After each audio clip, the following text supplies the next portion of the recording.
So, a non-technical founder is sitting at his desk watching his Stripe dashboard cross $1 million in revenue.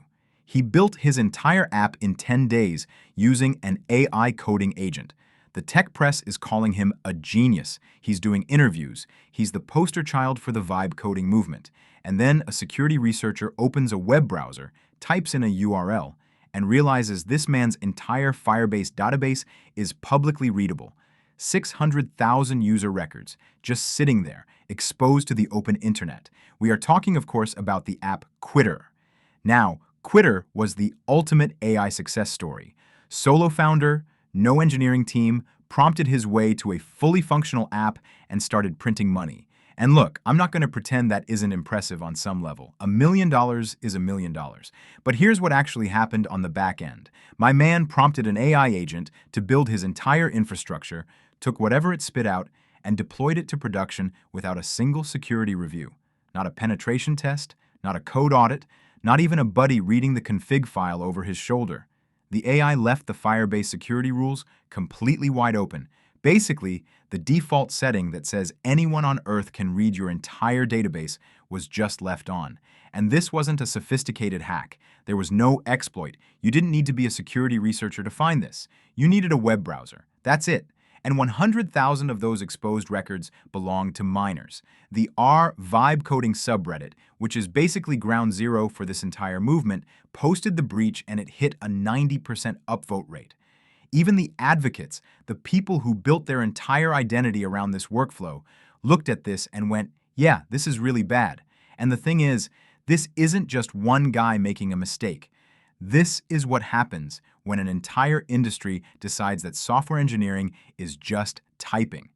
Because right now, senior developers are flooding forums talking about managers who want to vibe code everything. No testing, no staging environment, no review process, just prompt, deploy, pray. We are watching the complete erosion of the software development lifecycle in real time. Decades of hard-won engineering discipline, stuff that exists because people got hurt when it didn't, just tossed out the window because some guy on Twitter shipped a landing page in 4 hours.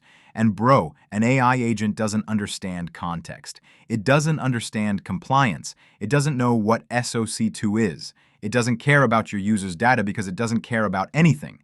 It's not thinking. It's pattern matching its way through your code base with the confidence of a surgeon and the judgment of a goldfish. You are basically handing the keys to your entire infrastructure to an incredibly fast, incredibly confident intern who hallucinates. It's like building a skyscraper by asking a really smart dictionary to guess where the steel beams go. Sure, it might look like a building. It might even stand up for a while. But nobody checked the foundation. And now we arrive at the part nobody wants to talk about, which is who's actually liable when this goes wrong. Because right now, the industry has no framework for this. When a vibe-coded app exposes 600,000 people, who gets sued? Is it the founder who deployed it? Is it the AI model provider who generated the insecure code? Is it the orchestration framework that connected everything together? Nobody knows. And that ambiguity is not going to protect anyone. The barrier to deploying malware-level insecure code is now literally zero. Let that sit for a second. You don't need to know what a SQL injection is. You don't need to understand authentication. You just need a laptop and a credit card and the ability to type "build me an app" into a prompt box. And we're about to see a wave of class action lawsuits that will make the early data breach era look quaint. You can't prompt engineer your way out of a GDPR violation. You can't vibe code your way past a judge. Honestly, the gold rush of building micro SaaS apps with AI agents is going to end in a legal bloodbath, and the people holding the bag will be the founders who thought shipping fast was the same thing as shipping well. The tech industry loves speed. They love the narrative of the solo founder disrupting the market with nothing but a laptop and an AI agent. But software engineering was never about typing syntax.